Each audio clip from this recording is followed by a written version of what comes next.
Okay, that's happening. Okay, so what I'd like to do is kick this off and start by asking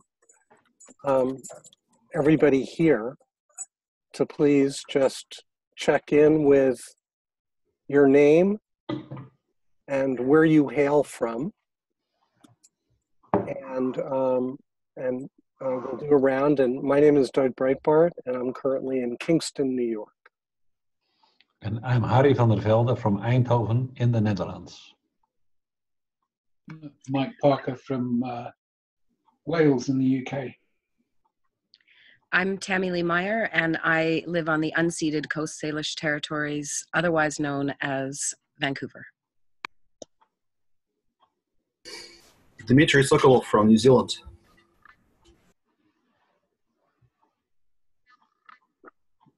Lucy in the north of Sweden. Heiner from Berlin. Joshua Bridge, California, USA.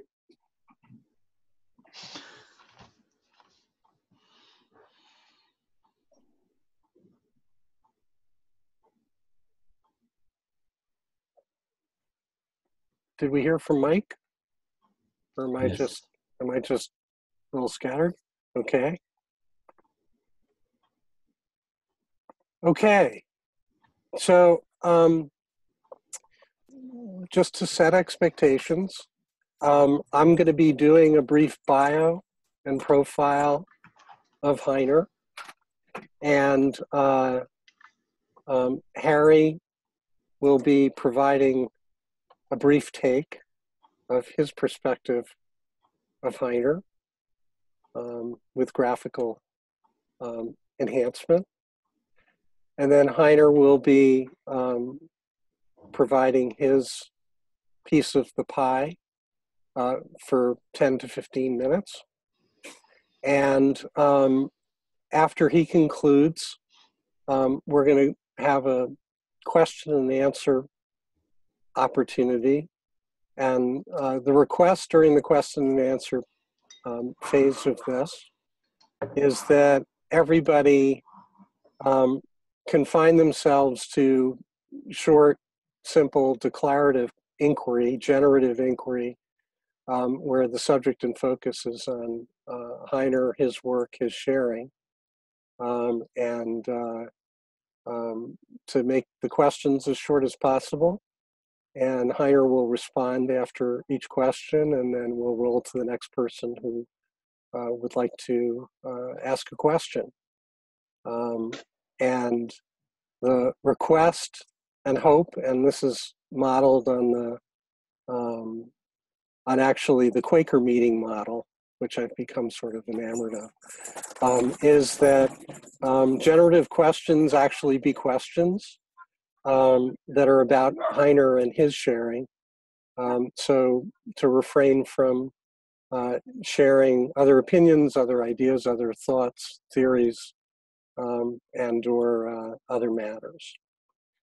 So with that, I'll provide a brief bio.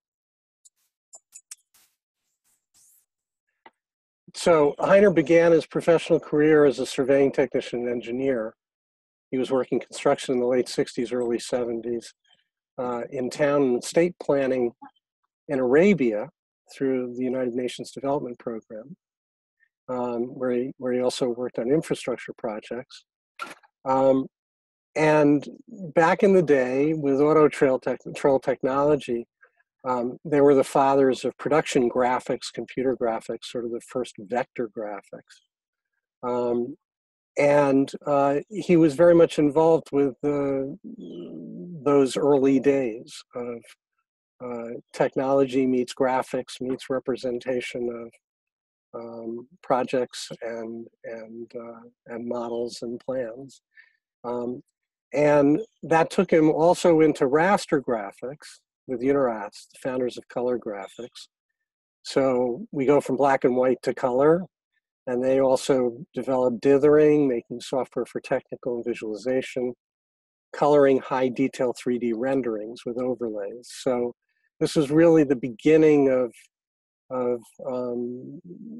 the technology meets graphics and representation arts, and Heiner was in the center of that.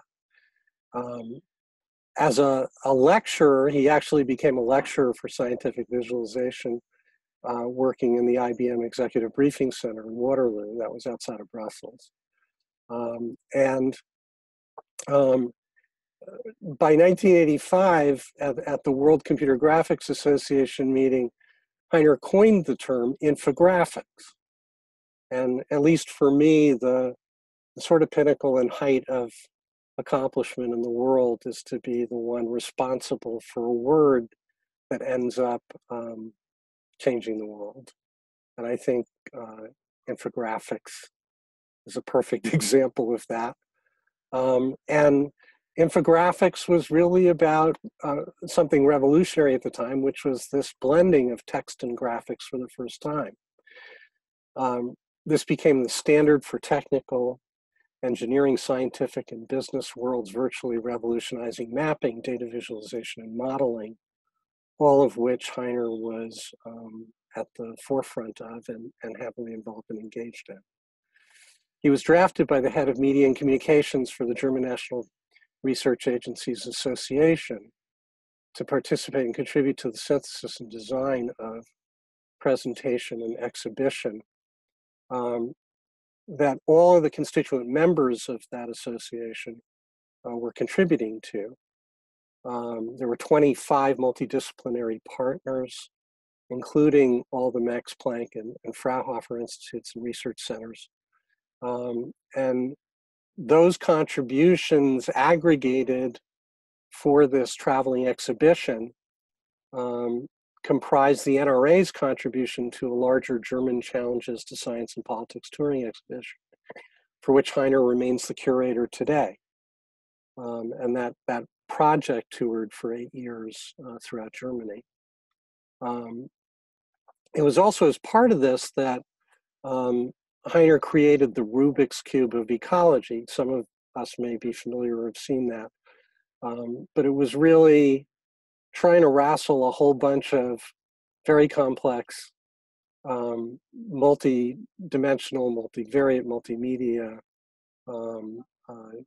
elements of the ecology picture and puzzle into a graphical, representational synthesis.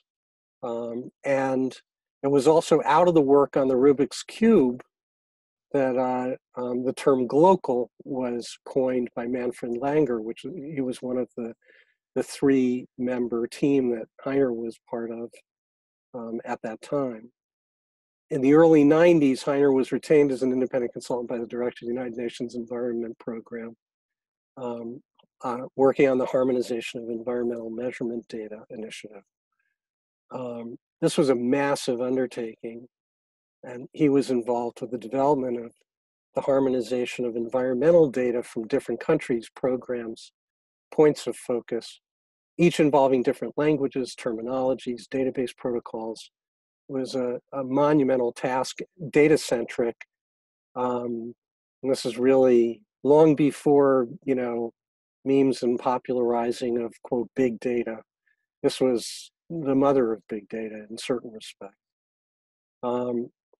He was involved with the International Space Year in '91, became a speechwriter for Noel Brown, crafting, drafting, occasionally keynoting presentations around the world on behalf of the United Nations Environmental Project.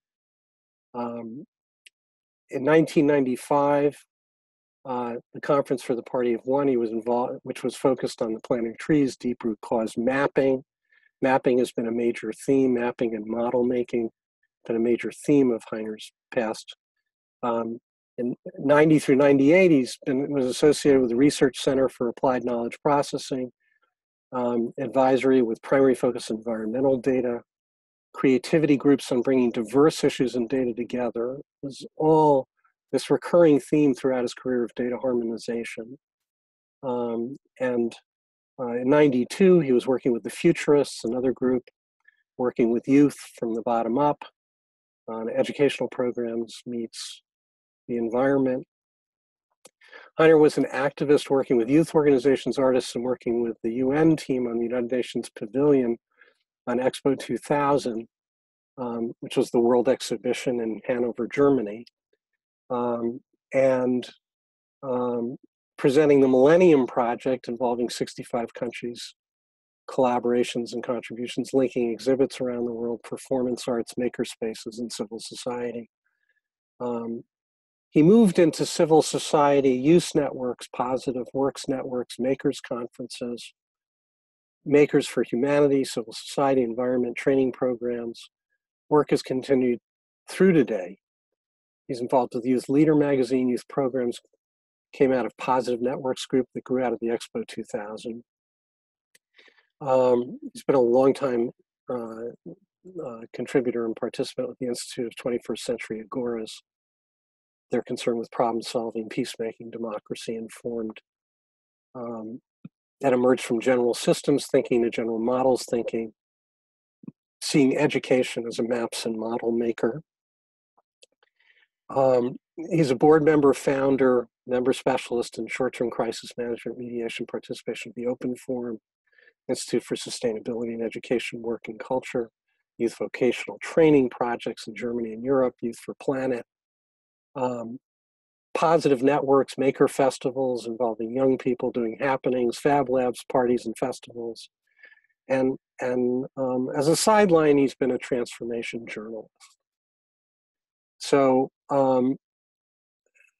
with this, which is sort of awesome in its breadth and scope, and extraordinary in him in a narrative, big data, storytelling, data harmonization, evolution of graphics and representational technologies in media.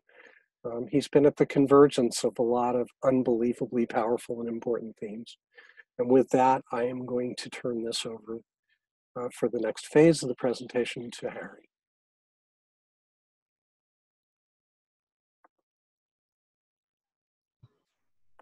Thank you. I would like to share my screen a bit. I hope this will be visible. Right, okay. My challenge for the last week is to kind of grok Heiner. What is this guy about? I know him for quite some time now, thanks to the GCC. And he's a friendly guy, and he always shows up as this happy Hank. This is an alter ego he uses. But he also has the other side, this Greek hero, an angry man, a relentless, powerful person that never stops until he gets where he wants to be. And we heard a little bit from Doug about his challenge there. He has this very big mind. Sorry, my computer is becoming slow. It's probably the stress of the presentation he's suffering from. On the back of his wall was always this graph of a multimodal person from before. He's using, basically, he has so much in his mind that it kind of got hard to get it across. So I pictured Heiner as basically being somebody who worked with data before the term was normal and trying to understand it, but his internal model of what the world is about has been growing ever since, and is now becoming so huge it's basically impossible to get it out. As I said today to Heiner, talking to Heiner is like standing in front of the fire hose of a fireman. You just get blown away at the information he throws at you. And some important words I heard while Heiner was explaining his work to me was like the International Society for Knowledge. Well, that's a big thing. Or the Encyclopedia of World Problems and Human Potential, that's even bigger. And he tries to understand the world across many different dimensions. Here are a few he uses. There's scale, so you can zoom in and out of stuff, or you can look at, through time or different disciplines. And he always tries to kind of change the perspective and get from the very high perspective, looking at the overview, but also going to the very other end of it, going down and down and down to the very details. Basically, he says you have to use every single kind of input and sensor you can find, and he uses this image of the, what he calls the the multimodal fish. And I made this depiction of the sideline of a fish is well known, and there are fish in the deep sea who have an eye on top of them to sense the light from above and to feel the world around them and all that. And he basically pictures it far better himself. This is his own depiction of it. So there's a macro view, and you get all the other input from sounds and ears and micro views and tools and infra vibrations and everything. And basically Heiner is always trying to put the whole universe and represent it as concise and as you can, and he wants to kind of have a representation that's easy to bring across. But that brings the question, how do you put the whole universe in a nutshell, which he is trying to be doing. And another image that came through him, because I'm trying to bring it back to the human scale, that okay, you have the timeline, we have then, yesterday, but now we're here, and then we're looking at the future. But I'm here, but I'm also, then there's also, if there's here, there's a there, there's an elsewhere, yonder, this is another dimension. And then if I am I, then you are you, but there's also she and he and we. So these are all the kinds of dimensions Heiner tries to represent in his Rubik's Cube of everything. You know, to make sense of it, it was kind of helped by in a conversation with Tammy this morning that, okay, Heiner has all this data in his head, but the meaning of the data is basically defined by the context in which we use it. And only in a certain context it has meaning. So you can know everything about the world, but you need to know where to use it and how to use it, and be able to give meaning and base your action on it. And Heiner uses yet another picture that is, he uses basically 3 legs to give meaning, and he will talk to it hopefully a little bit later. And I'll show you it as soon as my computer decides to collaborate. Okay, he wants to share voices, so I like in these conversations, he wants to share spaces and he wants to share futures. And with that, I'm complete, and over to Heiner. Thank you.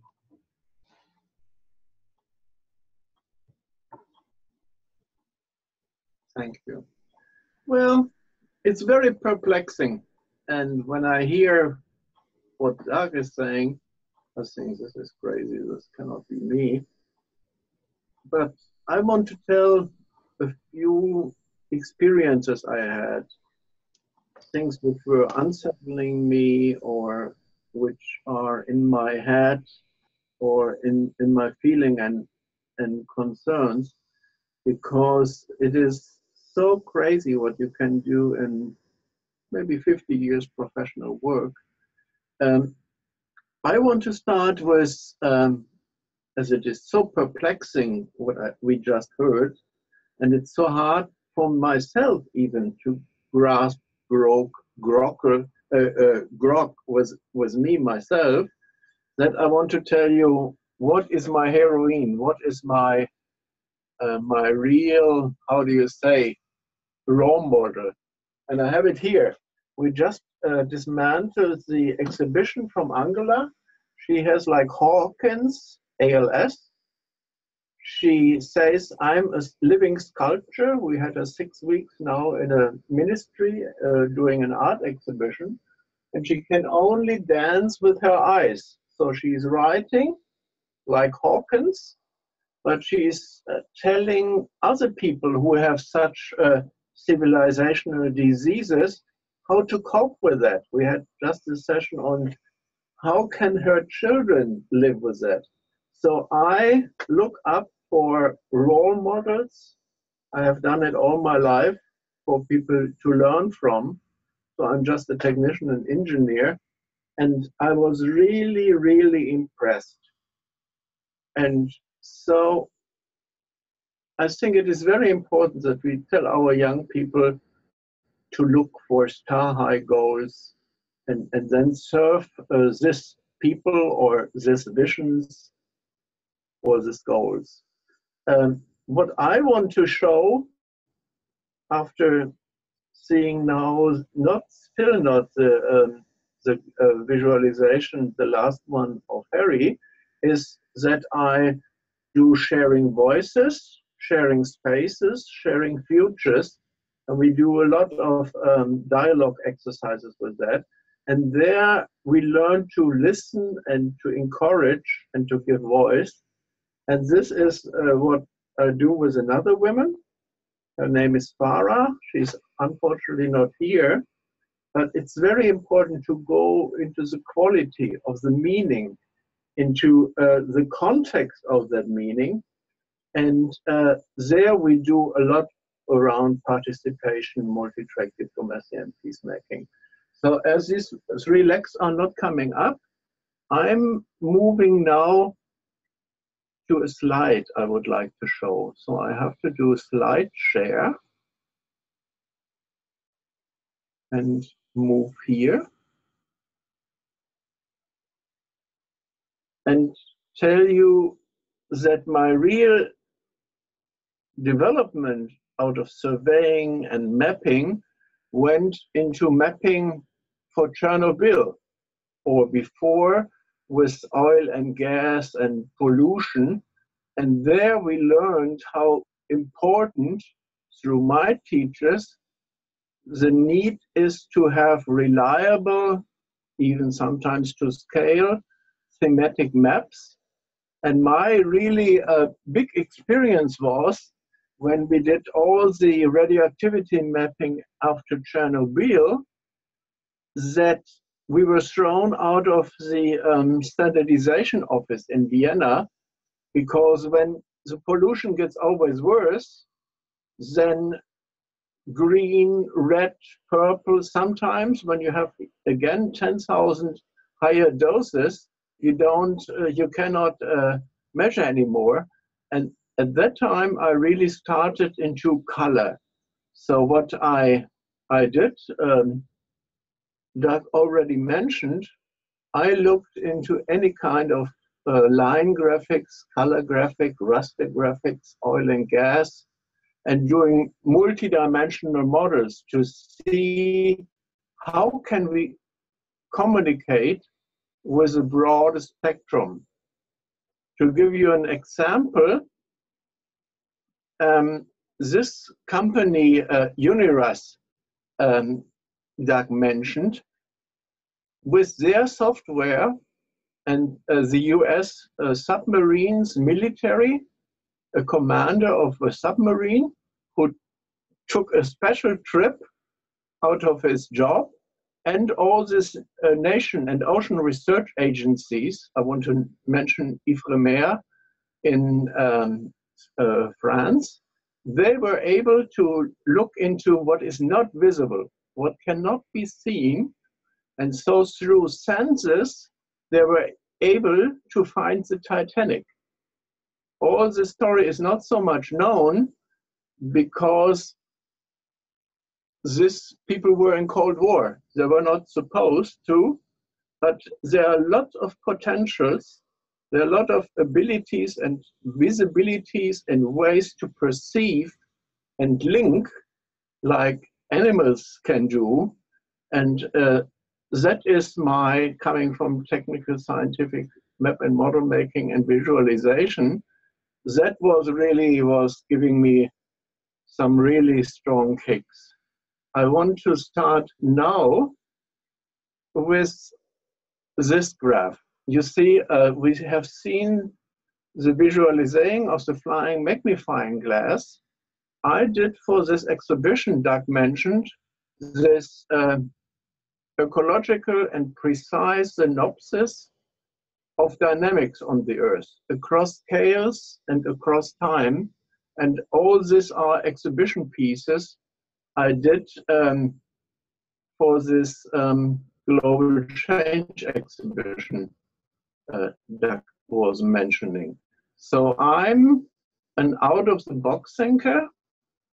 I'm a map maker. And the real challenge we have, and we just learned it's really so complex. That we have to make sure how to make it digestible. And I show on the left side of the screen that in the upper right quarter, that was what the Club of Rome was about in the 70s.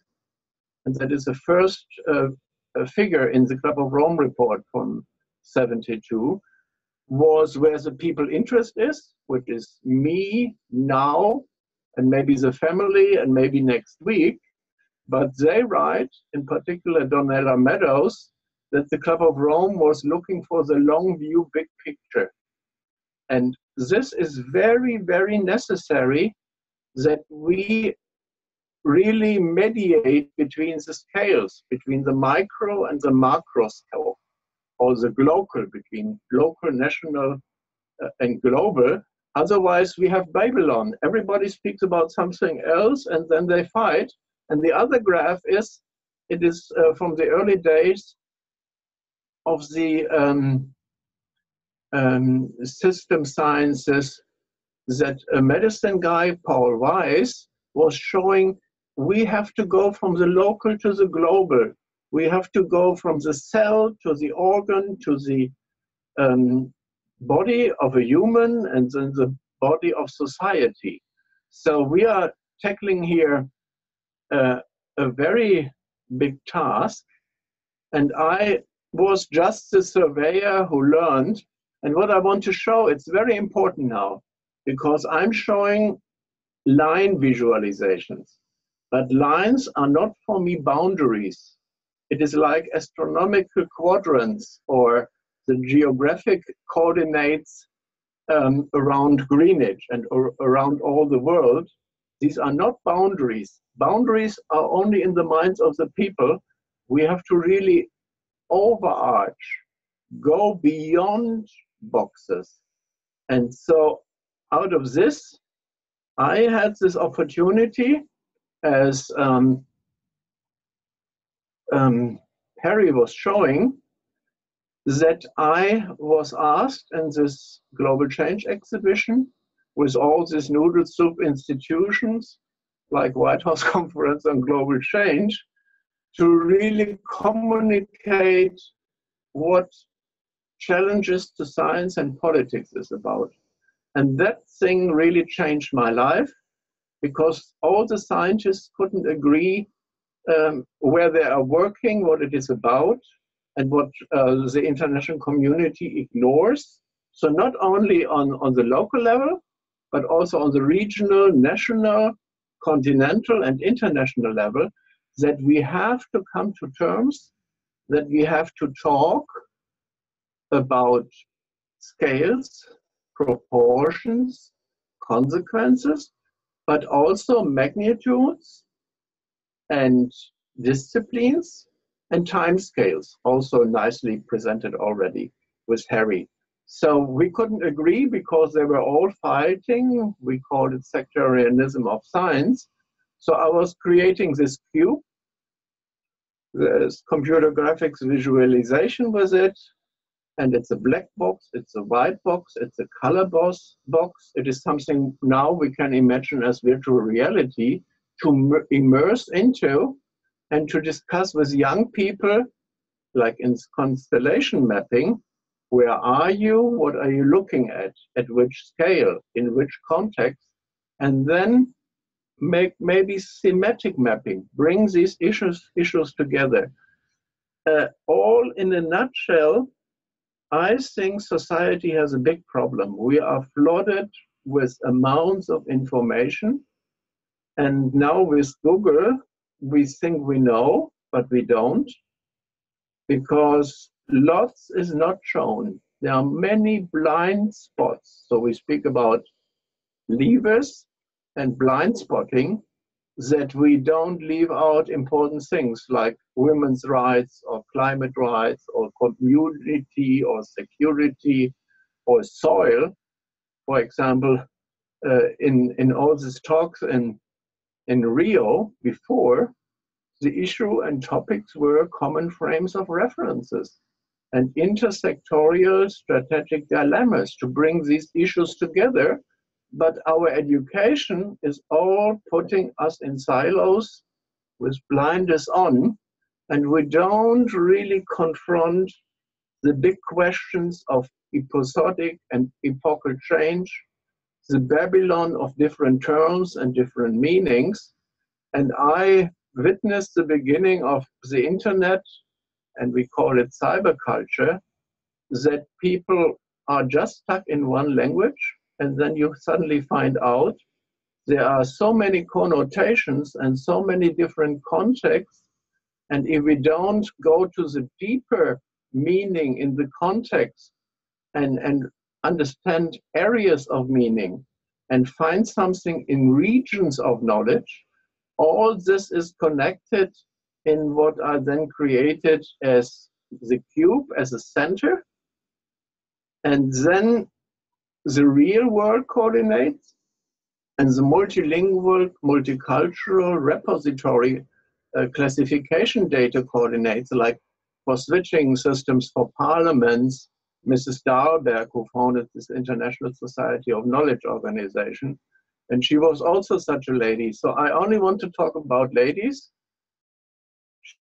She was so far ahead of her time, like also Elinor Ostrom. So I could really only mention role models like women who took their own viewpoint out. And my whole design is to bring concept spaces and context spaces and geographic spaces together to really have us not fight, but negotiate. What do you mean? In which context? From which position? And in which frame of references? So I think I work with younger people in discussing what is trans and interdisciplinary, that you have still garden fence in our academic education. So you have to consider transdisciplinarity to walk and be a scholar, travel around, to be a scholar like in the old ages, to really address this nightmare of the glut of information, where it is like Babel, and with this information, people are disembodied, out of context, afraid, start to fight. So anything more, like, I think we need overview and orientation. And overview and orientation is missing more and more. The more we have GPS and Google Maps, the less we know the directions, like where is south, and the more we come to overclaims and oversimplifications and elbow fighting in filter bubbles and communities which have their own groupthink and don't question the context and the meanings and the inspirations and the values. And I think I've been putting a timer on. My 8 minutes are up. I have other timers for another 1, 2, 3, 5 minutes. So you see, I think with our sharing voices that time is running out, as we say with the Dalai Lama for the High Plateau Project, that we become aware of time and attention we gift and we steal, like with all these talkers. But that is Magic Round Tables. That's my first leg. I talked about sharing spaces and inhabiting spaces and immersing into real and cognitive spaces, and sharing futures with the Millennium Project and with international organizations in multi-track diplomacy, peacemaking, all this international traveling that we have to go between parties which struggle against each other. And when you see now the Mideast, there are even many more parties, and then it's getting more and more difficult. So I did these tours. I lived 5 years in Arabia with my former wife. We wrote a travel and culture guide. So I love to be with the nomads, and I became a nomad of the air. And I can tell you I'm very concerned because I know this international negotiations, and I sometimes have the possibility to be in the parliament as a journalist, and I'm with many foundations. So I look very much in the profile of the GCC competition, but didn't really get involved in there because it is money walks, bullshit talks. We have to have real money and not in a carrots mob situation that we run behind a fruit or do cherry picking. We have to really bring to work, our work together. And my hopefully little contribution is that we include the me, the you, the they, and the others. So to be multi-positional and multimodal and multi-perspective and agree on common frames of references. And this flow also, like futures, always in plural, because we are stuck in one thing, and then we say the others are the bad ones, and then we kick them out. I think my time is up. Agree? Anyone agreeing? Hello? Am I alone? No, you're here. No, It's good. we're here. Agreed. I'm done.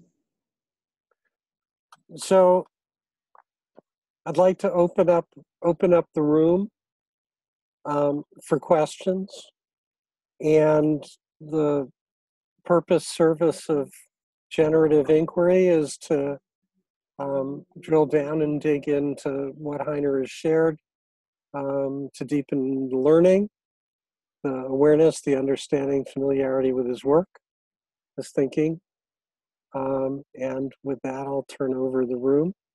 And all you need to do is unmute your mic for your question, and we ask that you remute after you've asked your question, and Heiner will respond in kind.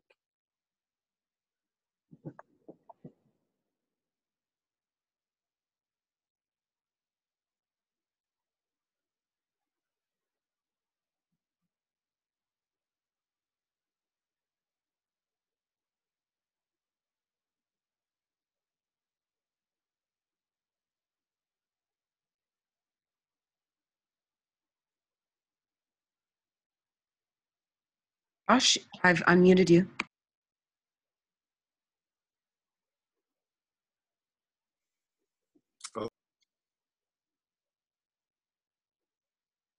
There we go. I think we're good. Okay, thank you.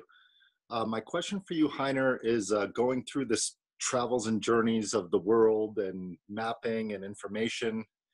At this moment in time, when you want to get new information about something, what do you do? What is your thought process for gaining and grokking new information? What do you type into Google? If you could give an example of something you would be looking for the new Rubik's Cube, or something that you heard from somewhere else, how do you do your research? What is your keyword thinking when you put in long tail or short tail keywords in Google? Thank you, Josh.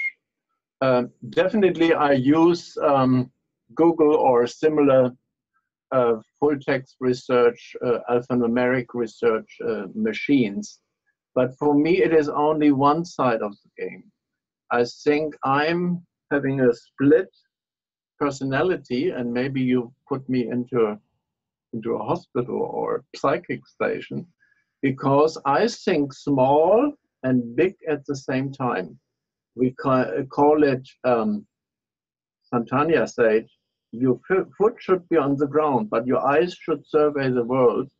And I do, beside all this exact typing into search machines, I do also trying mentally to step back into my cognitive panorama box, white box, black box spaces to get the context and try to see in its environment how the sectorial approaches or the level approaches, how they might fit and how they might fit in another language and culture and thinking. So actually, what I do is just for the macroscope, for the overview. I'm still the engineer who likes it exact, who likes the validity of the data, who searches, but maybe you have done it in school. There is a way to calculate, like calculating numbers. 7 by 7 is 49, or even logarithmic and very complex, which is exact. But you also need to be able to understand, is this about millions or billions or trillions? So you get a rough estimate calculation. And I learned it all with the first computer machines and before with these turning machines for calculation, that you have to understand roughly what it is about and what is about. What is known, what is unknown, and what is unknowable. And this playing with young people who liked our exercises with one of these graphs is called out of the box thinking and paradigm mapping, where we really show what the box is that you need out of the box, then that you can show what this guru says and what that guru says, and how disciplines in universities come together and overlap, and where they are fighting for the little monies. So I looked very much into this broad spectrum, and I can tell you it's fantastic what search machines like Google can do, and we didn't expect that. Also, like early 90s, we didn't expect that with telematics, the internet would come up so fast.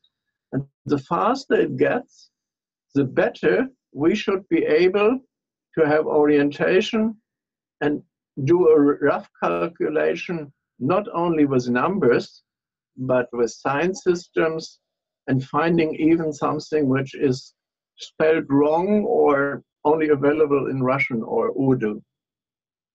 Sorry, it was a little long. That helps. I'm curious, do you use Copernicus or any other search engine that does search multiple languages? I use it sometimes, but translation and terminology is, again, a very tricky business, because this number crunching and big data, there's a danger of big noise, that you don't have meta information, like we coined it, not metadata, but meta information. And then you think you know because you used a multilingual search or an automatic translation, but you cannot really check if the context is right and if the right values, as you understand it, are connected in the same way like this indigenous people or this Inuit are thinking, because they have other words and can express something like the Aborigines we cannot express in English or German. So a machine cannot help if there's no word in another culture.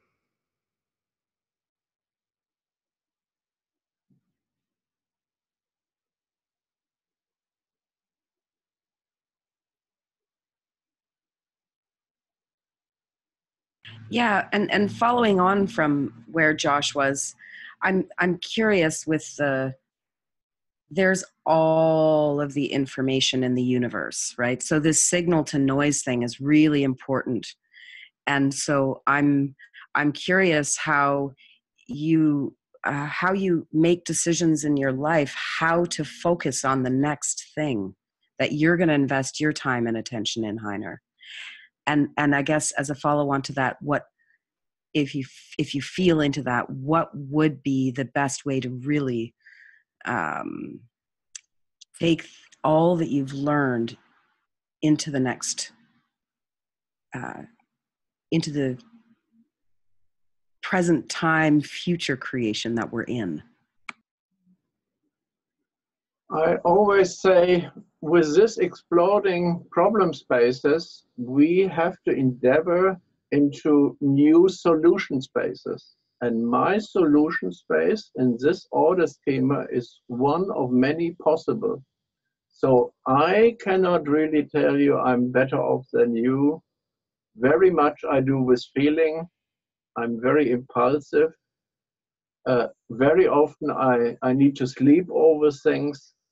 But when I draw the bottom line, I say this thinking on different time scales and different magnitudes and across sectors as an add-on to be the specialist and the generalist, being incompatible exact things and comparable things. That is this T personality, I think, which has to go into the curricula in schools.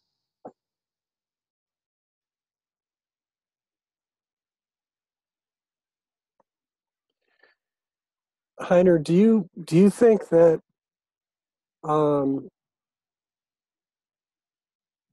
the data harmonization issue is as bad as it ever was, or has that improved a lot, and what's missing is improved sense making of the data that's been harmonized? You're right on, Zach. You see, we had this mandate with the German and German and Canadian science advisors for the economic summit, the G7. We had all these mandates, and it was not followed through. It was closed in a General Assembly in UNEP in Nairobi, because they are a program. They only have 4 years finance programs. They didn't have the money to continue it.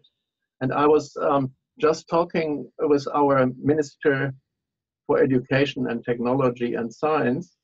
She was also angry that this harmonization was stopped. And her scientific guy said, no, we're making peer review. We don't want this overarching.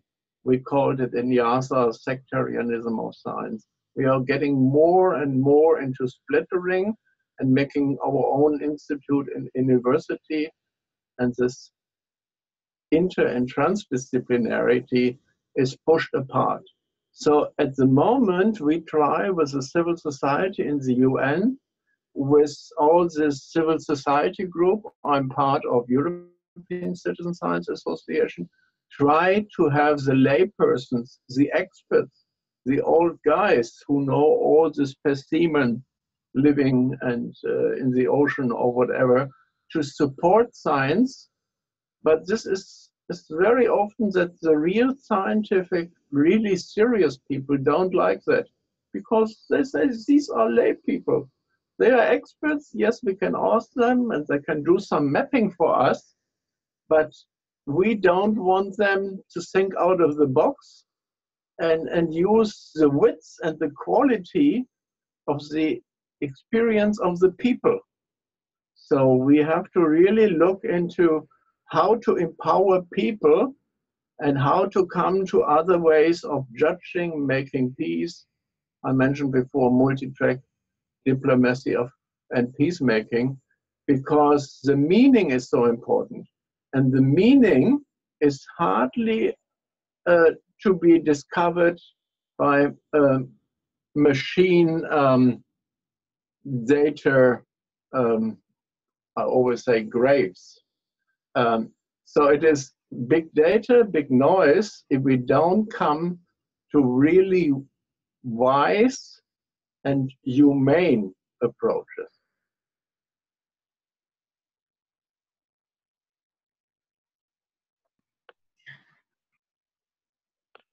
Do you see the emergence, the sort of trend toward tribalism in general showing up in these spaces as well, in terms of science and environmental inquiry, data, harmonization? Is there sort of a tribalist disintegration trend in all of those domains as well, in contrast to the gatherings and the global movements that you were very much a part of? Is that sort of unwinding or being reversed with what's going on in all the other domains today? Well, there's one trend and the other trend. And if it's too much in that direction, then there's a flipping to the other side. We have to go beyond this dualistic local or global. We have to really integrate, and not bottom up only, but also top down and lateral and whatever. So I observe these trends very, very much. I was very much with E.F. Schumacher on Leopold Kohr and Small is Beautiful, not only around the eco-village movements, but on any of these old thinkers who were concerned about values and context. And we agree that local communities, like a tribe living on an island, or in a valley in the Alps. I mean, all the areas Elinor Ostrom was searching and researching and doing interviews and being very complicated and specific on multi-positional and trans and whatever, that this traditional governance regimes of indigenous people are very, very, very good. And then another name, the widow of Feierabend, Gracia Borina Feierabend in Geneva, she is studying this in 30 years. Elinor Ostrom, by accident, got for her lifetime achievements in economy then the Nobel Prize. And with these people, we know there is not one good thing for every problem. We have to really see what kind of people, what are their values, what are their belief systems, how much is the exchange. So it's very nice to include foreigners. So I'm now talking here about the refugee crisis. When too many come too fast, it is all about scales, proportions, consequences, episodic or epochal, then society losing their inner coherence, they're eroding their value base. So Elinor did lots of qualitative interviews on how you educate your boys to really serve others and not just do what we now see in television and playing games or whatever they can do because they have too much energy or power. But find ways that there is harmony between the genders and the young find a place with the old. I mean, the tradition says it needs a village and not only grandparent to raise children, that we have to include these scales. I was a very good friend of Elinor. I got all our Humboldt University to really look into her works on the commons. And she told me, Heiner, your thing is so tough. You need 40 years. I only needed 30. So I think we have another 10, 15 years to go. And maybe going together is easier, at least the Aborigines say.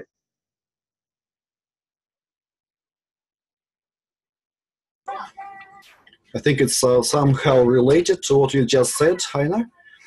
Do you see yourself as a part of something bigger? What is this bigger? What is this purpose of the bigger you belong to? You see, in my presentation as a rehearsal last Sunday, I showed this slide that we selected about 200 essays from Erwin Laszlo, Ken Wilber.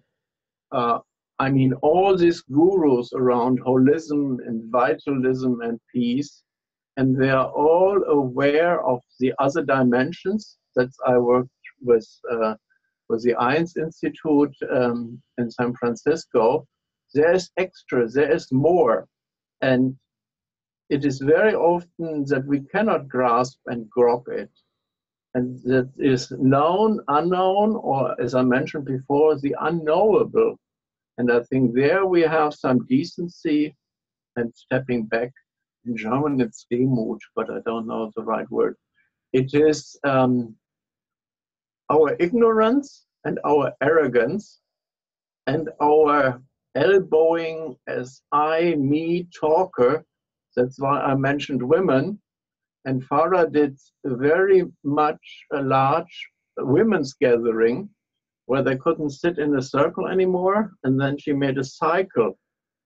So we are playing with ways of voting and gifting and empowering to really find out what nobody thought about before. So Dimitri, your question is so deep, maybe you can specify. Well, maybe you can think about an organization or a group or just something that you feel yourself belonging to, first of all. Because if we are not focusing, we are probably not achieving what we are, what we have as our meaning of life, for example. Everybody has his ordeal and his troublings. I helped with Laszlo to establish the Club of Budapest because we had hoped that with artists, with creative people, with Dalai Lama, Menuhin, Ustinov, Gorbachev, that we can do it. We had much hope. Gorbachev with his book, To Go Beyond Dualism, when the East-West clashed, was not making it solid. So I want to make these things solid, concrete, immersive, tangible. And so I looked into many of these groups, and it is Institute of Noetic Sciences or Club of Rome and all these groups coming up. I looked at them. I don't want to be in my age any member or establisher of such organizations, because when they reach too much in size, then the elbow boy says, I'm the president and you're only the whatever, assistant or consultant or the guy doing the communication. I think we have to focus. I think this is your question. And look at the big picture, and we can do it together, not alone. I know, like Hawkins, what is his first name?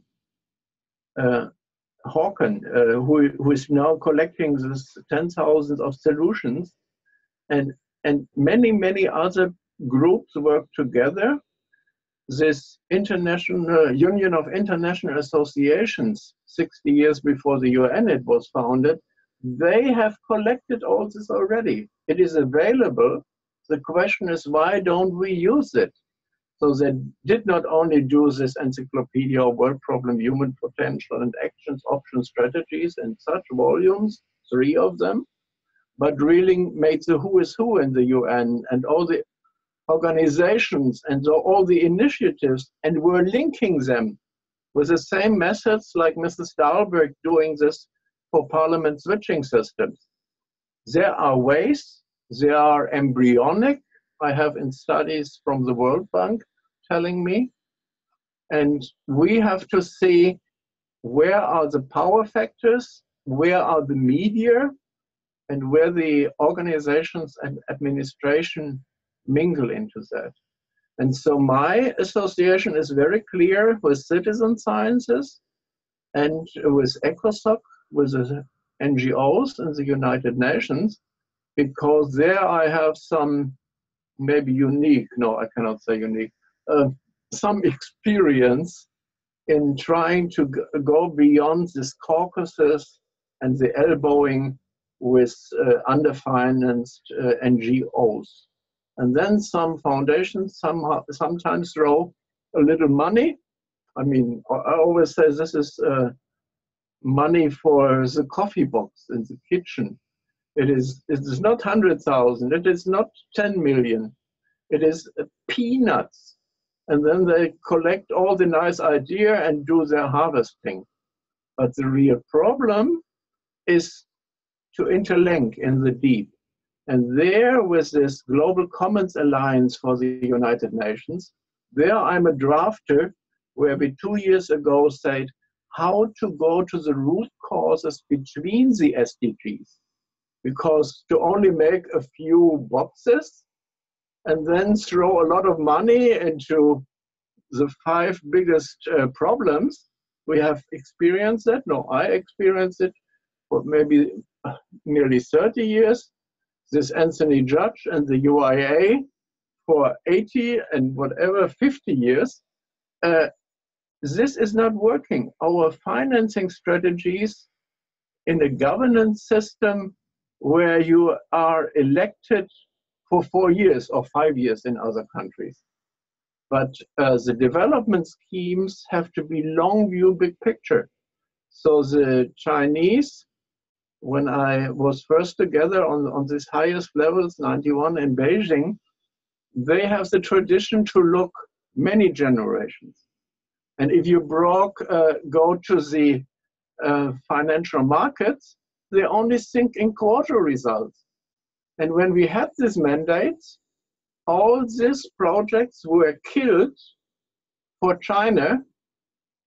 And so what can I do more than 20 hours? No, maybe sometimes a little bit less. 20 hours a week, every day, trying to help and be of service, to really give some advice, and that is my eldest function or my advice function in various NGOs. And I don't want, as a retired consultant and traveler, globetrotter, to work in any one organization only. I think Hawkins, no, I forgot the name. They are doing their projects and they should get proper funding, but the glue between all these organizations, between the political parties and the nations, that is a big problem. And how they behave, you can see not only in Congress recently, Washington. So can we tell them that you can see so many groups which separated from each other, who are fragmented? And where would be the solution for our world if we have this large fragmentation of people with different interests? So what is your vision about that? You bring it all to the table, that we can see the connections, and then maybe find out these and these and these, they are all reinventing wheels. And if they would stand shoulder to shoulder and look like what we do with the SDGs, go to win-win strategies for deep root causes mapping, then it is peacemaking, and then we need elders, and then we need young people together, especially in the media circus. We have lots of problems having the segregation in the media. So one is doing radio, the other is doing television, the one is doing it in this country, and the other is doing it in this language, in this region. There, I feel this switching systems, visualizing what it is about in the rough bird's eye view, is very helpful for your science and sanity to really juggle or ponder on wise decisions and really making sure that the values and the scales and the consequences are involved. And my hope is very much with the Chinese, the old Chinese tradition. I was just 2 days with a friend of us from the General Thinkers from Taiwan. They have a broader character set. So they learn 10,000 signs when we have 32 or so. And they think more complex in the tradition. And they look into at least how they have been educating their emperors into the increasing of happiness and the reduction of suffering. And we don't keep that in mind. Only now it comes up what kind of infliction in suffering and implications this warmongering is about.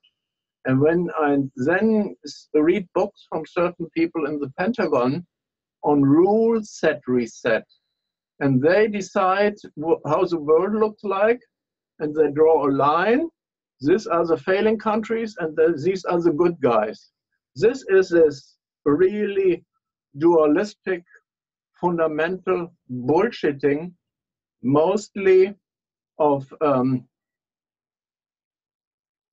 men, boys, not properly brought up in a tribe to be a world of service and not a elbow fighter for the biggest profits they can make.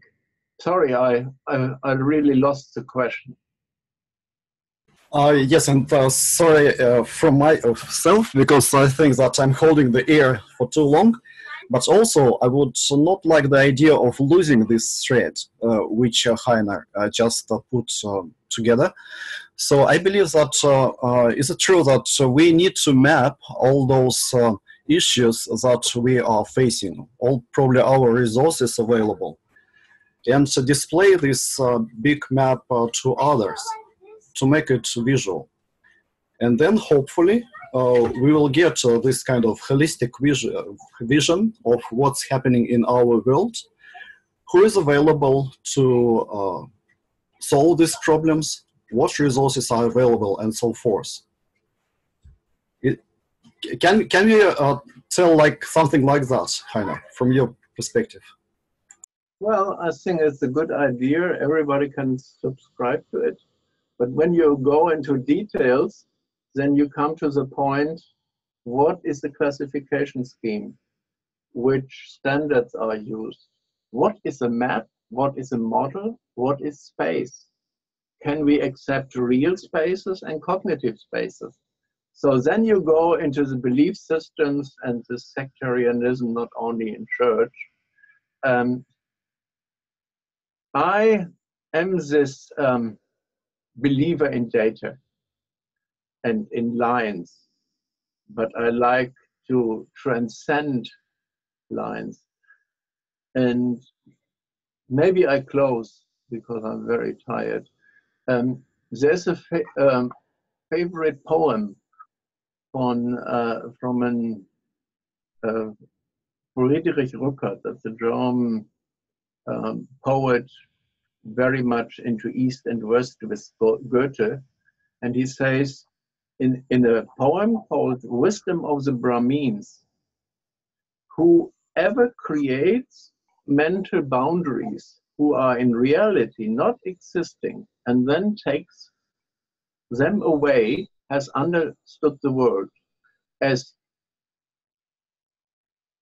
our thinking is lost in the geometry of overlapping lines, we are in danger to get lost. Sorry, I'm very bad in not prepared translation. But there's a chance that the spirit can negotiate the terrain. I have it in written. I would love to share it with you, because this is really the essence on going beyond this big belief that number crunching or data or whatever can solve it.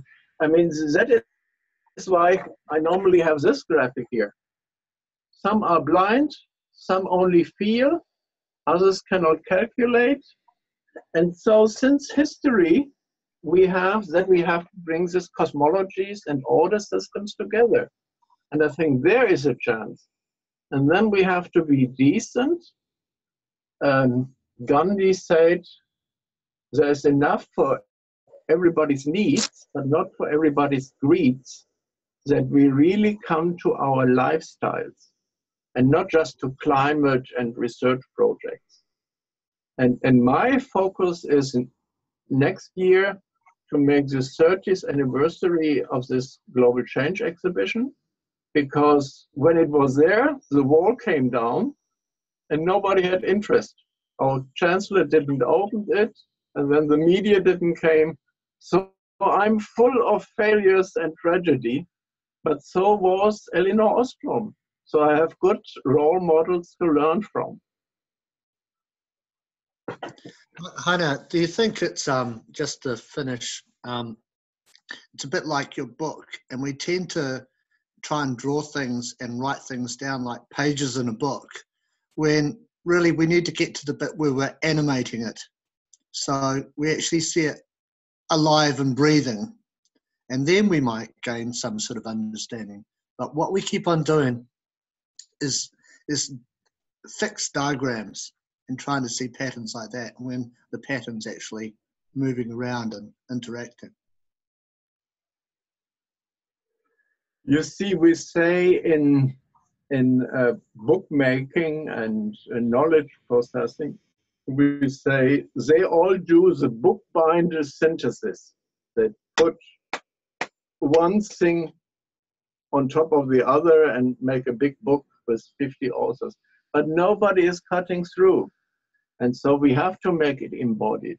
We have to involve the fields, the patterns, all these intangible things. That's why I did this fish with a trunk, with a big eye for the predators, with a small eye, with some tools to feed. I think actually this fish animal existed. I'm in some of these research things on the deep ocean. They have found some living creatures like octopus, but this was a fish who is always including the multimodal, multisensorial, multi-tool and whatever. And we are so, how do you say, imperfect. So we are far from being Homo sapiens sapiens, and we screw up all other living things and ruin the planet, that we have to really widen our ways to present and think and combine, and very much is immaterial. Very much it's feeling, sensing, infrared, and that's why I come with this flying magnifying glass, where we did remote sensing, first satellite, but also specialized airplanes, and also on the ground experts to a data integration. And that's why this picture, it is in the German Scientific American, it's called flying magnifying glass, the eagle's eye for the environment. So it's all there. It needs to be brought together. And I think there we are very, very close, Dave. And I'm so happy that you're here. I want to be respectful of people's time and the framework that we set up, and it's coming up on an hour and a half. So we can continue questioning, we can open things up for people to share. And we can also head into closing remarks if certain folks in certain time zones are getting tired. So I open that up. For you all night. And that's what I call burning the candle at both ends. So I'm fully committed, so I can stay on until the last person is leaving. Maybe Heiner, I go in and get something to drink. That would be a great idea. a little Lie down thoughts? up and I get some water, and I can hear later what you said, or you do something else. So give me a minute. And my day's only just starting. I've got 10 more hours.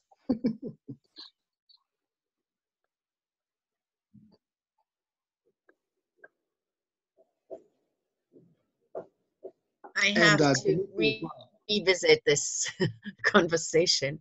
I had other things to do. I'm complete, and I just pushed the button, and then I saw the post. So I just jumped in. Heiner, sorry for being late. I had other. I had to send it before midnight. So and. Just pushed the button and saw the post. So I will revisit. So I cannot say much, but I'm very happy that we do that to get more of what you have to bring to the table. So I'm really grateful.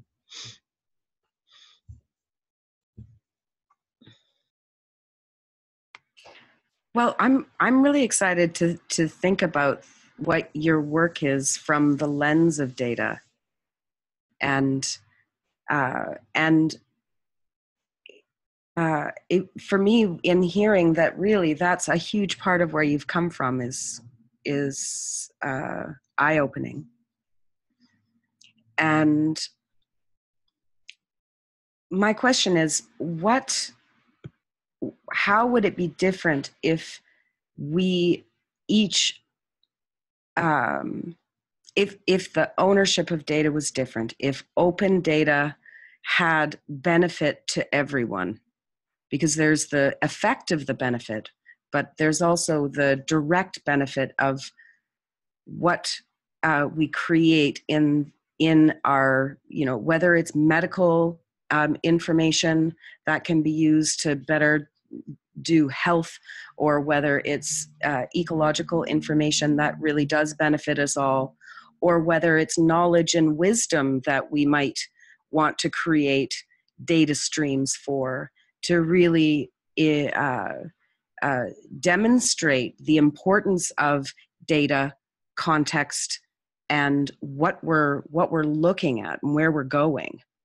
So I feel that in your nexus of the work that you do and where your focus is, that perhaps all that's needed are really specific ways to ground it in and one of the places I wonder if you can think into data itself and how it is owned and how it is used and how it is shared, and what your thoughts are in terms of how we could have, grassroots transformative ways to winnow signal from noise and utilize the benefit of information as it relates to our specific contexts. You see, I'm all for open data.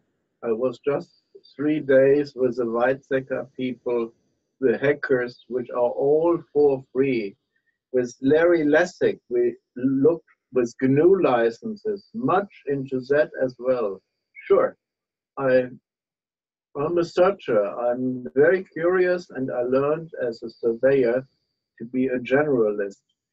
The question is always what you mean, and who is getting enough to survive. I just spoke about the needs and the greeds. When you go into the essence of this licensing and rights of a picture, a painting, a book you were writing, then you have to differentiate between copyright, copyleft, and copy duty. So if you copy, there is a duty connected with taking something for free, maybe without giving back. So the whole thing is about trust and ownership. And I was so fed up with Rio, because I think what we know in environmental sciences, we are ahistoric. We don't remember what was before 92 or 72. And the essence of these wise people there in Stockholm was to look how it is connected and how it is good for everybody, and not making 3 conventions. So it was not sustainable development. It was also desertification. It was also biological diversity. I dashed via Washington to Chile directly after Rio, because with Daniel Suzuki and many other deep and engaged thinkers, we're realizing that people who want to control and protect with a CBD conference on biological diversity, they were sequencing and patenting even vinegar. All this was tried. So friends of mine in the ECOSOC, we were fighting and making interventions, and especially the wife of Ernst Ulrich von Weizsäcker is very, very good to realize the values of such agreements worldwide. But that is why we did with Laszlo in 95, with Havel in the castle in Prague, the discussion on new ideas and new spaces for culture and society with the Council of Europe, that we spoke about meta-paradigms. A paradigm can be also a way of thinking in a certain culture, in a certain discipline. But the meta-paradigm is bringing it together, linking, and in these CBD conferences, we said we are tired of all these new conferences and annual years or whatever. Everywhere, every day, there are 10 international days now. I mean, it is horrible. It is not connected. And on that field, we have to work. We always have to say, how does it look like when you step back? And for that, with Tony Judge, we looked into shared maps, shared models, and this cosmology can be a torus, it can be a spiral.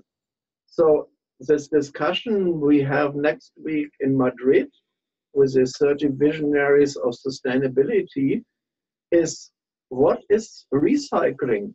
What is upcycling? What is downcycling? What is cradle to cradle? These are all nice words people use, but they don't show what it means. They all get their honors for saying, we do cradle to cradle. And when you then look into the landfills and into the plastic, into the oceans, or that we in Germany, during the green dot in 1990 and in 2000, all this was killed and we are burning everything. So it is not recycling. It is just keeping on the engine rolling. And that is very dangerous, because this is not an example for fourth world countries because they don't have the technology. There, the litter is is filling up not only the beaches, and it's poisoning all living things. And that's why we have this ALS as cultural unknown diseases, which are really going onto this really level of micro and even nano, and we have no signs about it. It is like Goethe said, we are really making deals with the devil to get maybe some more money out, and maybe have, in Arabia, I could at least have 4 wives, no problem. It is a totally crazy culture we are living in, and especially we in the West. We were trying in Arabia build other kinds of towns, ecological towns. Always the West is very central in how development of towns and infrastructures work. And they get paid, bottom line, by a ton of steel or cubic meter of cement, concrete, but not by design and smartness and aesthetics and harmony and conviviality. There I can only mention Ivan Illich. He was such a great person looking into bottom-up. So I was totally irresponsible all my life, have not saved much money, but went where I can learn and then move on.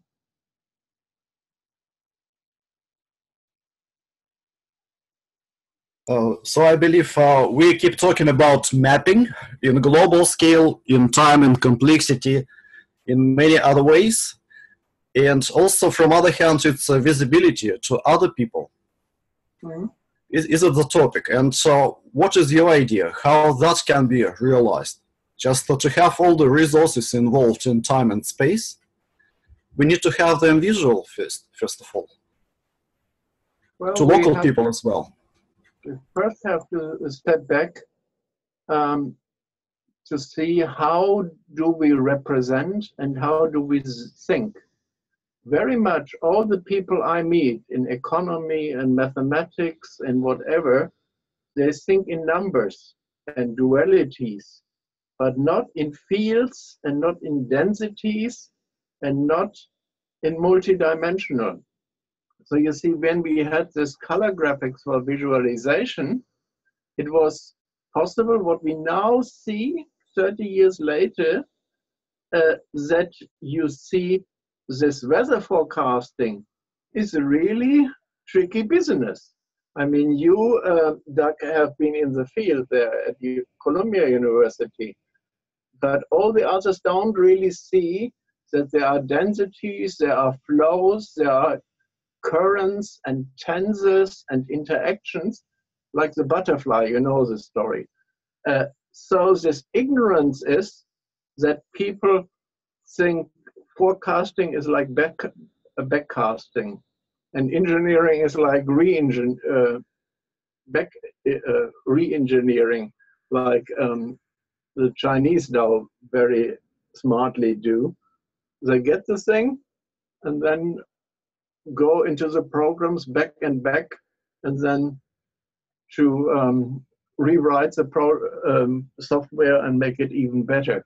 So all these discussions we had the last 3 days on Cyber Peace Conference with all these hackers and all these whistleblowers. And I love to be in all these circles. We organized the first whistleblower conference from all these great Monsanto whistleblowers 20 years ago with the unions, and they're learning honesty, how you speak up and when you shut up, and all this with sincere people.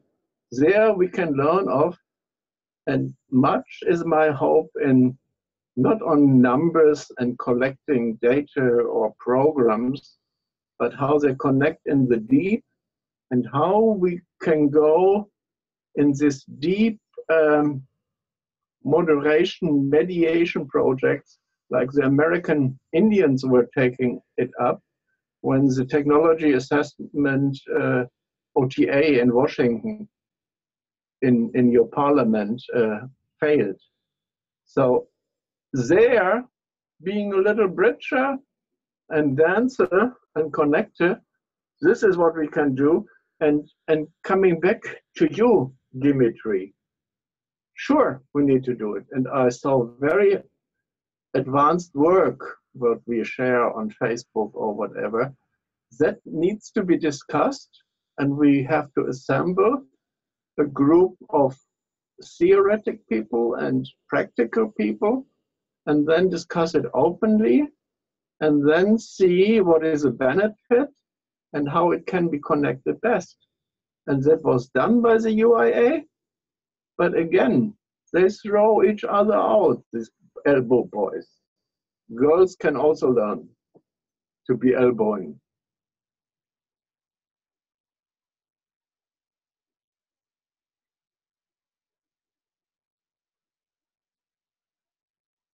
Okay, Heiner, this is the second time you mention elbow boys, and that's an interesting aspect, I would say. It's a lovely word, and I understand it immediately. But you talk a lot about developing knowledge and how to get it even better, and to talk about it, and we can maybe reach a point that everybody knows what it's about. But how can we get those elbow boys to understand their role and their influence, because they're how do we get them in the game?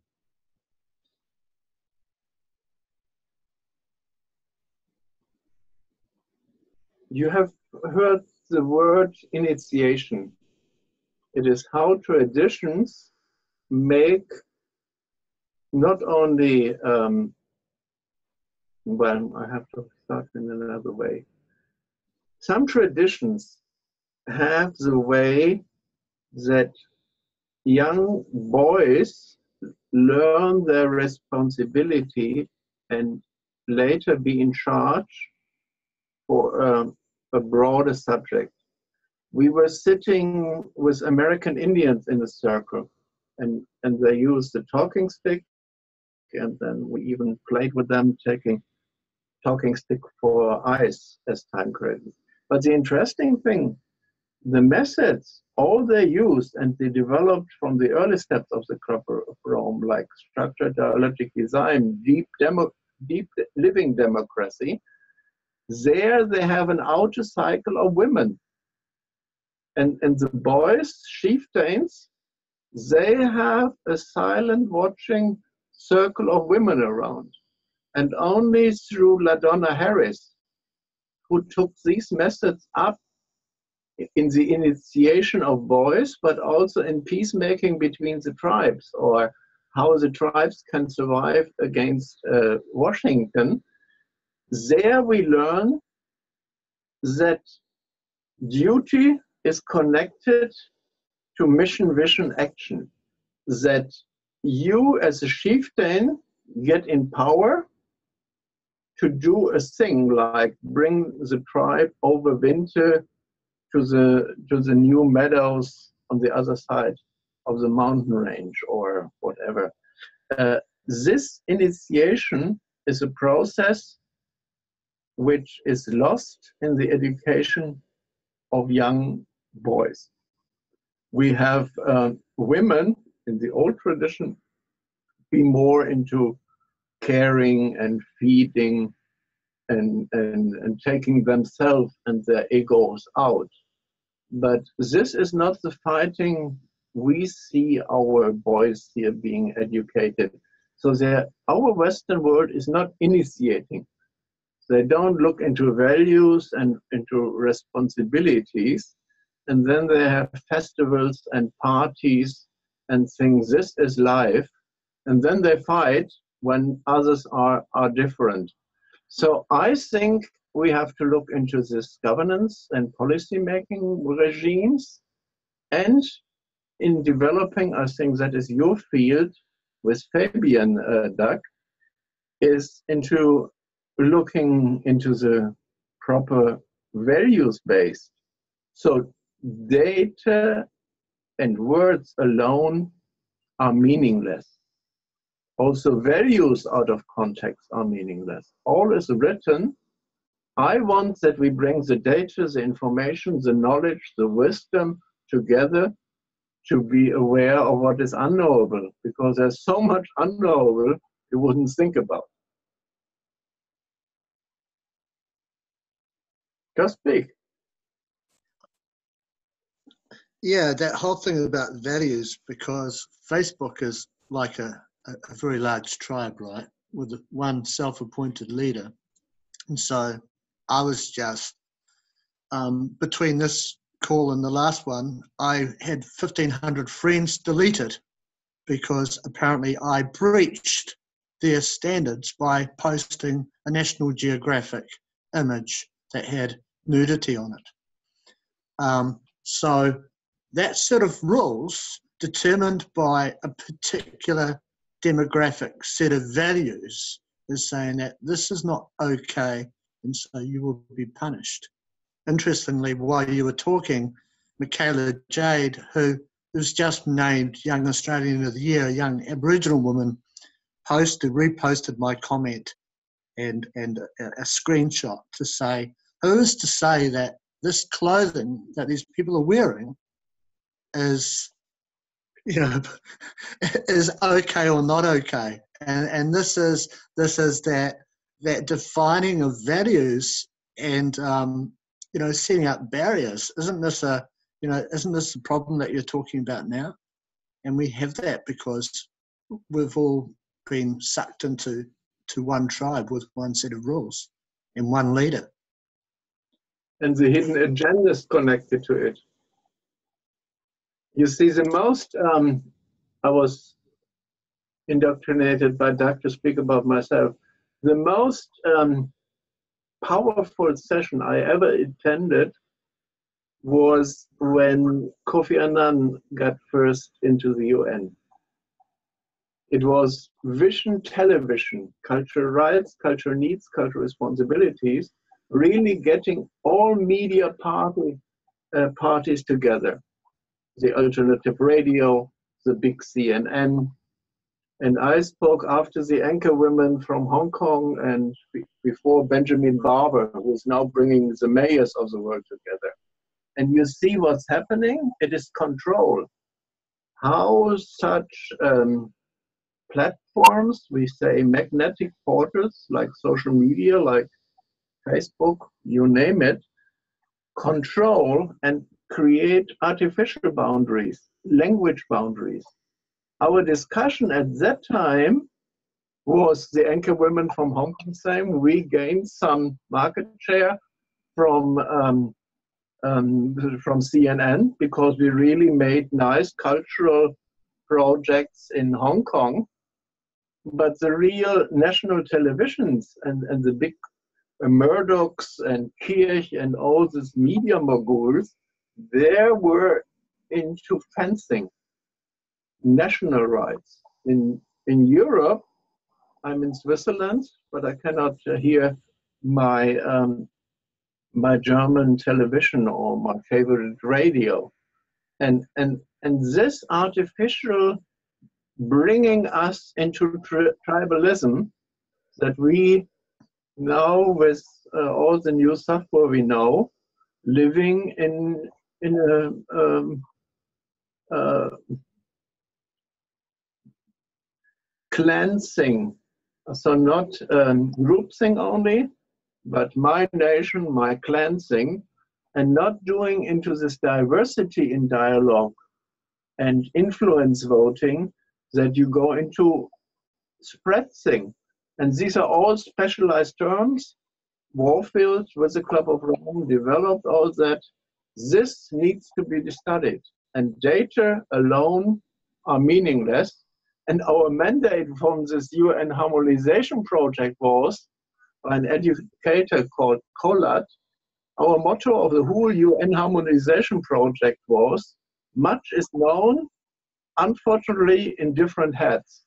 So linking the heads and the minds and the spirits, that is, I think, a tall task for human development, and not through artificial machines, but with hand and heart and blood and spirit. Yes, Heiner, sorry for interrupting that, maybe. But how we can connect people if, first of all, they need to know about each other. They need to know about their different points of views and so far, all this diversity of our world. How we bring those people and their views together? If they not see each other, they have no chance to talk. Okay, this is why we work around citizen sciences, that the people not only put in data into Wikipedia or into any kind of collection of data, like into repositories, but they at the same time in this thematic maps, what I call switching systems, that is a grid where you have, like in my Rubik's Cube, the natural sciences, the life sciences, and the humanities, but also the who, what, why, when. And that in the third dimension is in the different languages and cultures. So you can find something roughly in this area having to do with the genome and culture and law and whatever. And there I did with young people such pattern plotting. So they had to read a certain couple of books, and then they had to say, in which area, what is this book about? Is it poetry? Is it a novel? Is it hard science? So they got the idea that this is not a drawer system, but an open scaffolding. And in our science development in German, it's called Wunderkammer. I think in English you say cabinet of curiosities or so, that you have in your mind a mindscape. And in the early Enlightenment pedagogics, they created that with fixed drawers. And also the Mundaneum from Paul Odlet from the Union of International Organization is still in these drawers. And now we can take the walls away, and then we can outcycle the connections between life sciences and cultural sciences. And then we can do the blind spotting and discuss where the levers are, in which positions and with which rigidity and reach. And that is actually the other talk next Thursday in Madrid. It's by James Grayson. You should really listen to this visionary from England. He worked with the NATO series, and he is such a, how do you say, strange hailing guy like me. And he invited me even to this book. So I recommend this book on the 30 visionaries, and I can share the PDF because I don't care about copyright and if they want to charge something for the book. I'm into sharing, caring, daring, gifting. And the daring is the most difficult because maybe you dare too much and lose too much, or win by surprise.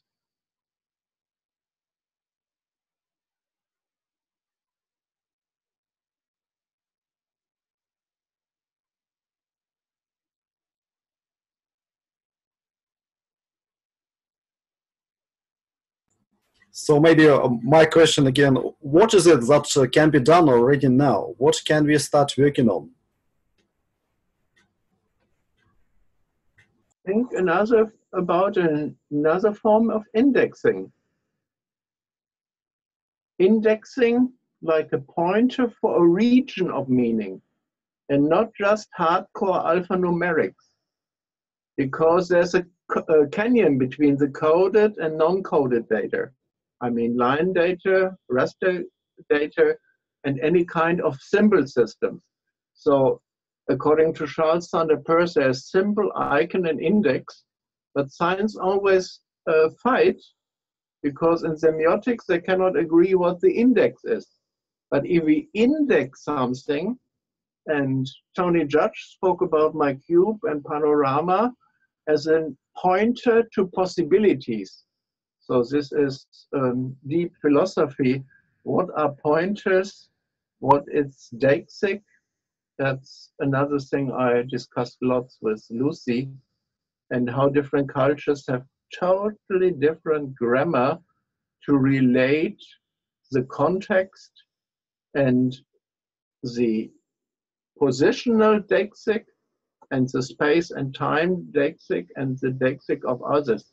If we don't get that into our thinking, independent of if we speak English, French, or Russian, we will continue this tribalism and sectarianism. Sorry, I think we have to get a little bit further into what I mean. I mean add-on, not either or, but this and extra going into multidimensional indexing and lumping and outlining and overlapping and matching. No, I 100% agree with Heiner. Yes, I'm 100% agree. It's probably my sound is not good enough. Well, Heiner, do you know any this kind of indexing activities happening elsewhere? Another question is how to merge them together. If we are talking about common goals like global sustainability, we should come to the idea of a kind of a common index for many, if not for all. With the Better Landfill Society, with the Konrad Lorenz Society, with the IEEE, the system sciences people, and other fields, there have been contexts, there have been so much movement. You should really study your next life, the work of Anthony Judge. He's really a super mastermind, and I'm just a little follower. So it is there, and this collection in these yearbooks and international encyclopedias of who is doing what where, there have been many efforts and very often many failures, because everything which is not as we have already, there are some people being afraid that it is out of control. So I cannot give you now a dump of all this, but many of this is open source. Many of this is available. And you would not know how much is available. We have to make, like a Wikipedia, an approach which also includes the context and other dimensions. And I had discussions about this with some of these people here and there. And I think we have to build communities. And that's why I joined GCC. I actually came to do with Fleming and Tammy this conversation experiments, because I thought I'd give my time token encouragement gifting method. So we tried more in the internet to have really deep group conversations, which I call civilized dialogues. I mean, we are coming to civilized dialogues, and we might not need these tokens, but if we don't know each other and we are large groups, then a hand sign is often not enough, because through visualizing attention, you can see who was giving you time. And with this person, you talk later. And the deepest people are the ones who are silent. So we learn with young girls to moderate that groups, and they become much aware of whoever is talking. And also women can talk a lot. So I'm not only blaming boys here all the time.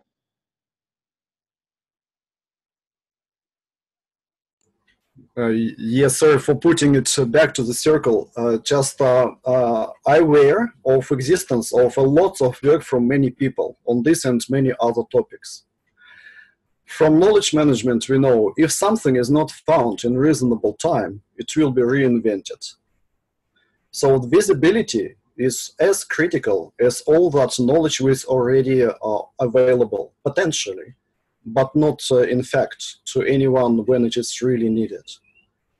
So we are probably talking about unified conceptual space where everything can be found in seconds or discovered in minutes, something in a reasonable time to take it and reuse when it's needed, or at least to be aware about the current situation. So we're basically talking about new fundamentals for science. Yes. And yes, and based again on this knowledge from knowledge management, if something is not found, it will be reinvented. It means, to me at least, that we do not have to wait something. We just start building our index and then incorporate whatever is found on our way. To Yes, let's call it, yeah. But not reinventing wheels. There are so many repositories and collections already. It needs to be connected. And you say unified universal space. I call it common frames of references in many languages. We're talking always about the same thing, but we have other wording. Yes, exactly. And we are coming to this perspective of more multilingual, and we probably need to look on it not from cultural perspective, which is not really like a national. It's because even in science, people speak different languages. So the wheels can be reinvented everywhere. So people may work on the same exactly problems at different fields of science without knowing each other. So the problem actually is quite bigger, and it's about synchronizing our concepts and bringing people together, maybe even literally on the same page, and seeing each other and making them connected. That's how I see the problem. I'm fully with you, but I think we should somehow draw it to a close because we are repeating ourselves. But maybe what can we do next, Doug? I think just to sort of wrap up the session, I'd like to offer the folks here sort of opportunity to share closing thoughts. And I'll start. So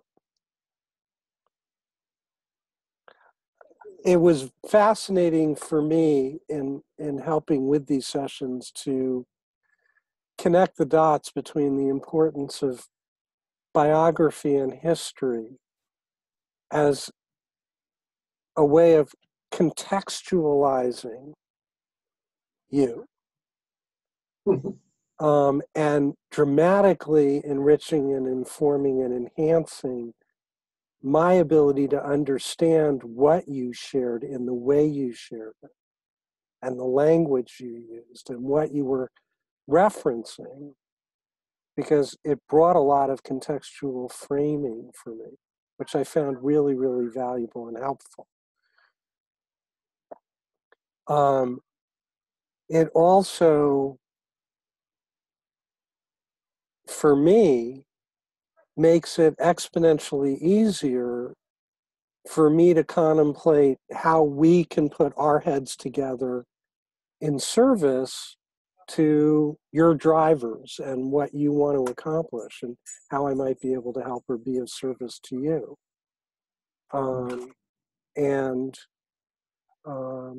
So for that, I appreciated the opportunity of your reaching out and asking me to moderate, which was a stepping up, stepping in that I haven't done before.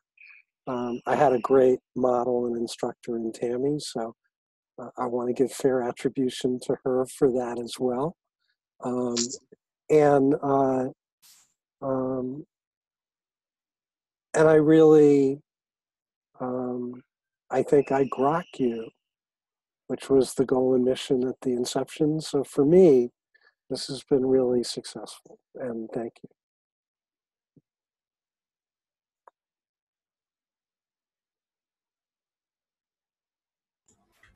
Yeah, from my side, I see a really huge volume of knowledge from Heiner. And now my question is, how are we going to map this all and present it to humanity to use, reuse, so far?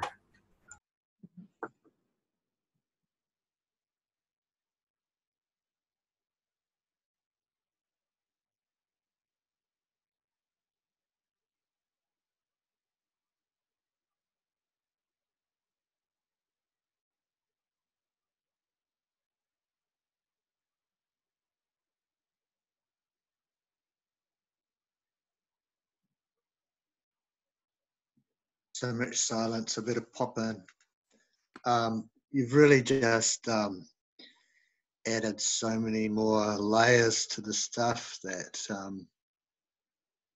I'm trying to think through. And I have to dash to my notebook and draw some pictures, but maybe you need to animate these pictures as well. So it's a real blessing and very timely because it just does knit so much together.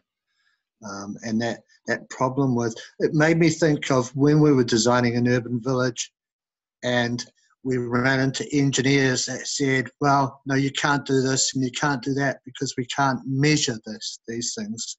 We don't have the tools to measure that. And I was reflecting on my discussion with Amory Lovins about just changing the shape of pipes so that water flows and things. And, you know, just with this data collection and all of this sort of stuff that you have me thinking about is that we're bounded and limited by this framework that is solid and fixed. And we just haven't extended ourselves to get that feeling of flow. And so flow is my takeout. Thank you.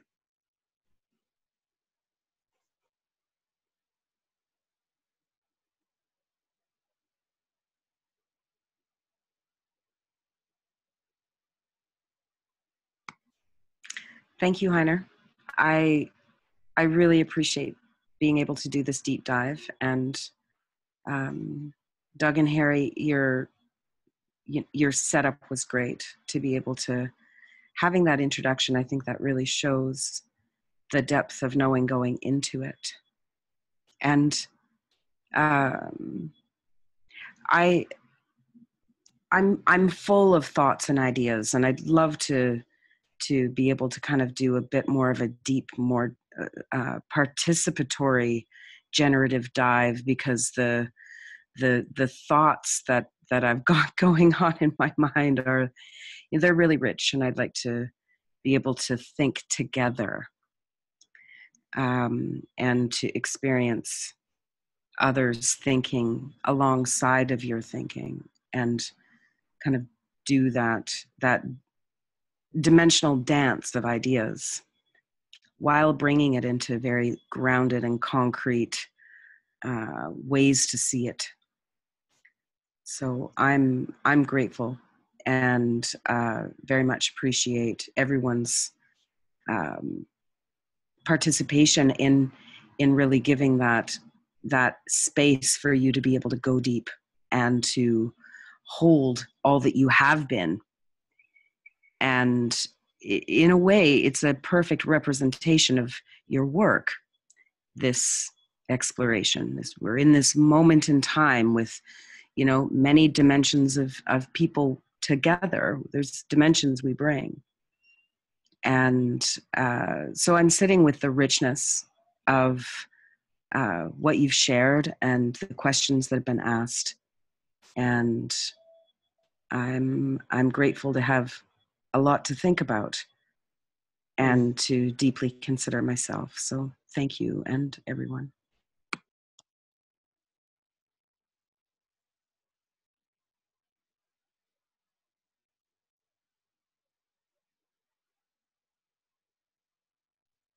Harry? Okay, Heiner, I'm trying to find ways to grok what I got extra tonight from you. It was a pleasure to get to know you better, and my appreciation for who you are next to what you did has been grown immensely. And I'm very happy that we got the occasion to learn more about your quest and your mission and your desire to harmonize knowledge. But I want to just, in my checkout, leave one message that I will take me amongst the very many things you brought. And this is the image of men as boys.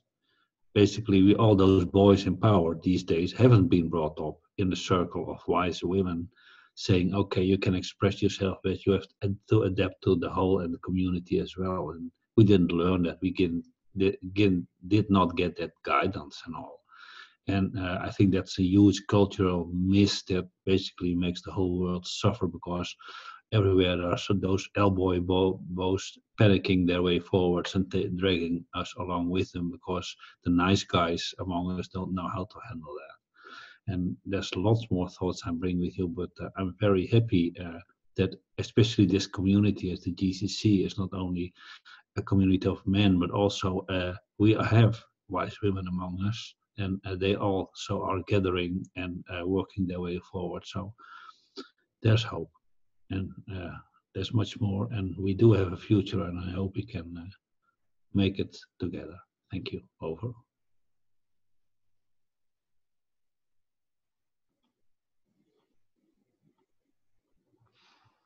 Colin, Gertrude, any final thoughts before we call it an eve? Yeah, I came late, as I said, and I apologize for yawning so much. I'm really like exhausted. The whole day was kind of stressful with nice interruptions. And I have to go back, but through that conversation I popped into after you shared, and just those questions, I have learned quite a bit. So I'm very much looking forward to going back and then deep diving. When it comes to flow, what, like Dave said, I have some things to add, and I would love to know a lot more. Yeah. Good night. Most of us, many of us. And the rest have a nice evening.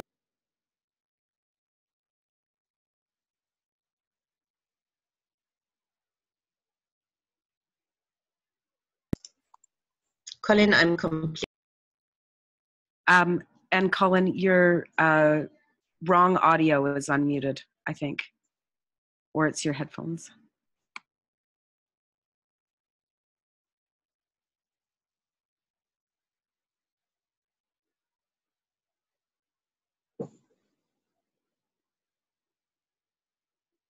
I think that was a thank you from Colin.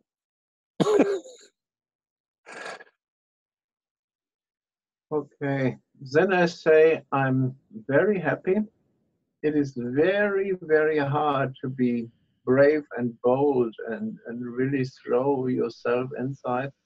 It was quite an experience, because normally it is considered vanity or bragging or whatever.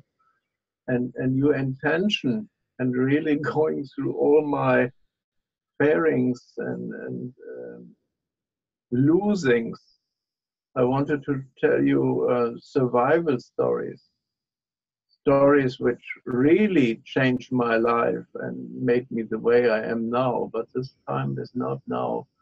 I think we all have to become polyhistors, not polymasses. This polymass is only one little faint slice of the human being or the potential Homo sapiens. So I think if we all take role models like this Angela dancing and painting, be a living sculpture for setting examples for young people, for old people, to really be in peace. And I know exactly what peace is. because I lived 5 years in Arabia.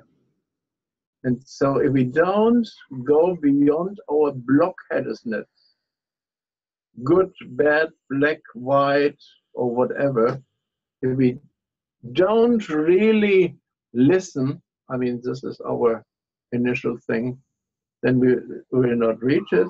And if we don't become aware of time episodical and epochal, then we did not learn our lesson, because climate change has to do with rapid change or slow change, and everything going to cooling and maybe not to heating, but that would be then even more worse. So anyway, we are not, well, we are super ignorant and arrogant, and I sometimes I'm desperate. And I'm also thankful to be with you. Good night and good luck. Les Tomorrow was this hero for me. If we got it, we should plant it and call it a day.